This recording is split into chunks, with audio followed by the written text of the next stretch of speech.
Hi everyone. কালকে রাতে আমার খুব কী বলে লাল শাক খেতে মন চাইছিল। যে কথা সেই কাজ, রাতের সাথে সাথে গিয়ে লাল শাক কিনে নিয়ে আসছি। আমি কিনে আনি নাই, আব্বা কিনে আনছে।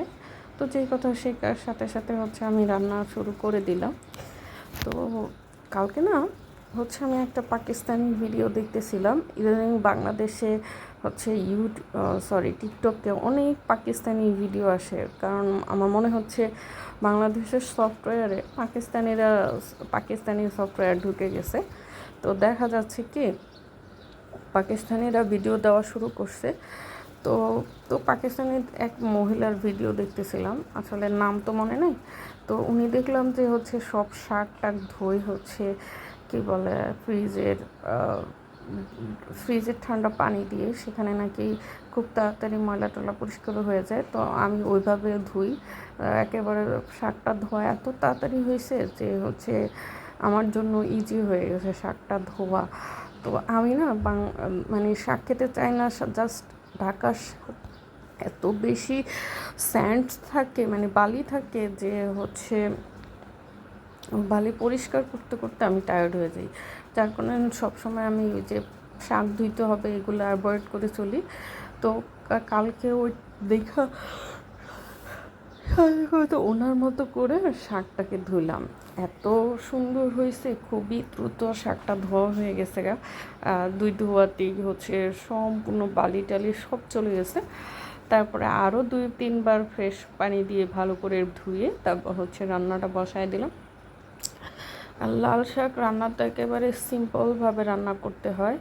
আর কালারটা এরকম আসতেছে আমার লাইটের কারণে। বাসায় যেহেতু ছোট্ট একটা রান্নাঘর, সেই রান্নাঘরে না কী বলে লাইটের অত ভালো ব্যবস্থা করা যাচ্ছে না। যেহেতু আমার রিং লাইট আছে, তারপর ট্রাইপড আছে 2-3 রকমের, তারপরেও আমি ট্রাইপড রাইখা ভিডিও করতে পারি না বা ভালো লাইটিংয়ের ব্যবস্থা করতে পারতেছি না। তো কি লাইটের কারণে অনেক সময় কালারটা ডিসকালার আসে। কিছুই করার নাই, তোমাদের এরকমই দেখতে হবে। আর রান্নাঘর কি মেন বেডরুমে নিয়ে আসা যায়? যাওয়া সম্ভব না। তো তো যেরকম আছে সেরকমই আমাকে ভিডিও করতে হবে। চেঞ্জ করার মতো আমি অনেক চেষ্টা করছি যে কোনোভাবে কোনো কিছু চেঞ্জ করে ভিডিওটা করা যায় কিনা। আসলে করা যায় না একেবারে। আমি তোমাদের সাথে শেয়ার করবো আমার রান্নাঘরটা কতটা ছোট।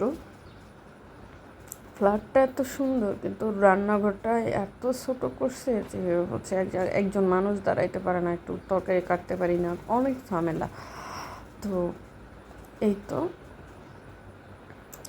আর কালকে আমি দুপুরে মুরগির মাংস রান্না করছি, কিন্তু আমি যে আদা আর রসুন ব্লেন্ড করছি, সেখানে মনে হয় রসুন নাহলে আদা দুইটার কোনো একটা মশলা বেশি হয়ে গেছে। তো সেই কারণে কালকের মুরগির রান্নাটা এত বাজে হয়েছে যে খাওয়া যাচ্ছিল না। তো ওই তরকারি দিয়ে দুপুরে আমি আমার কোনো তরকারি রান্না করি নি, শুধু একটু ডাল আর মুরগির মাংস রান্না করছি। তো ওইটা দিয়ে আর খাওয়া যাইতেছিল না। তো আমি ঝটপট আবার বাসায় লাল শাক নিয়ে আসার সাথে সাথে ঝটপট ধুয়ে লাল শাকটা বসায় দিছি। যেই তরকারিটা আমি খেতে পারতেছি না, সেটা আমি আমার বাবাকে কিভাবে খেতে দিই বা কীভাবে খেতে বলি। তো সেই কারণে তো আবার রাতে খাইনি তরকারিটা, আমি লাল শাকটা ভাজি করছি, সে বলে অনেক মজা হয়েছে, সে ওইটা আর ডাল দিয়ে ভাতটা খেয়ে ফেলছে। তো আসলেই লাল শাকটা কিন্তু খুব মজা হয়েছে।